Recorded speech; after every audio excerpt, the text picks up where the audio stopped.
so Steve, People's Warden, currently rat positive and a COVID survivor. What is it about the Beatitudes that inspire and intrigue you? Well, I discovered the Beatitudes fairly late in life because they weren't part of my Sunday school education, and I drifted away from the church in the middle. So the thing that struck me is that they're totally the reverse of what you might expect in common parlance about being blessed. And I hear a lot of Christians using the term blessed. When you're blessed, you're sitting on a hill on a fine day, and you can smell the grass and the seeds, and everything is going swimmingly for you, and you're blessed. I tend to call that blissed. The thing that struck me about the Beatitudes is that you're blessed when things are tough. Generally, when they've gone a bit wrong, when you're stretched, when you're at the end of the rope, as the New Message puts it. So that's the thing that strikes me the most. And I guess the thing that I wonder about is why the other version of blessed still persists in Christian culture when this is so clearly the opposite, the obverse, the upside down.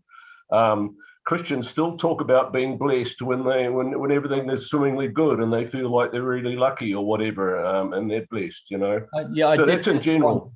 Yeah. Someone said to me, we were only expecting 2.5 million for our house. But we got another couple of 100,000, so we've been blessed by God. I mean, I get what they're trying to say, don't get me wrong, but it always does jar a little bit with what Jesus is saying. Yeah, that's the point that I find in particular. There was a bumper sticker it was told about to me by a friend of mine. He said the best bumper sticker he ever saw was "The meek don't want it," from the King James version of "You blessed are the meek, for they shall inherit the earth." And of course, in a conventional view, why would you be blessed with inheriting the earth as it's trending at the moment? Well, of course you wouldn't, but you could be blessed by the way that, in a beatitudinal sense, by the way it's trending at the moment, for these sorts of opportunities for faith. Yeah, blessed are those who try to make a difference. Yeah. And then I guess the second question really is there a particular beatitude at this moment in time, for such a time as this, that resonates for any reason? Yeah, well, yes, but not directly. So our experience, my wife and my experience of COVID and the whole thing hasn't been particularly jarring.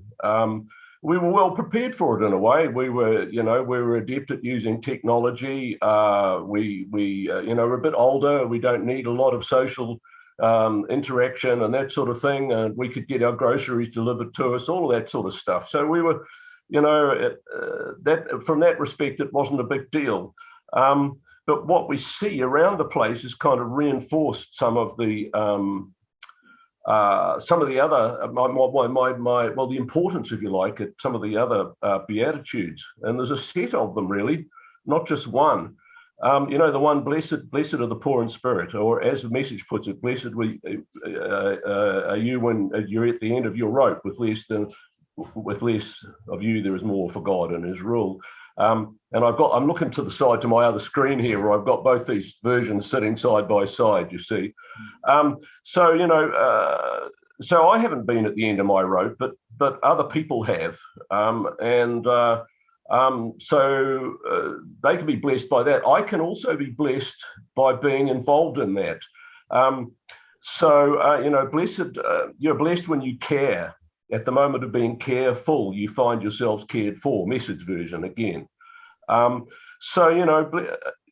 are the nurses and the social workers and even the business consultant, as the work that I do, because in caring for our clients, we're blessed, and so are they, because they're probably at the end of the rope, because they're unlikely to call to ask for any help or even to accept it unless they are at the end of their rope. These things work kind of together. And then the fifth, is it the fifth one? No, it's verse 5. You're blessed when you're content with just who you are, no more, no less. That's the moment you find yourselves proud owners of everything that can't be bought. And the King James Version, blessed are the meek, for they shall inherit the earth, coming back there. So here we have the Message version. How do you find out who you are? And how do you become content with that? Well, I guess getting a bit older is one of the things that makes it maybe more possible.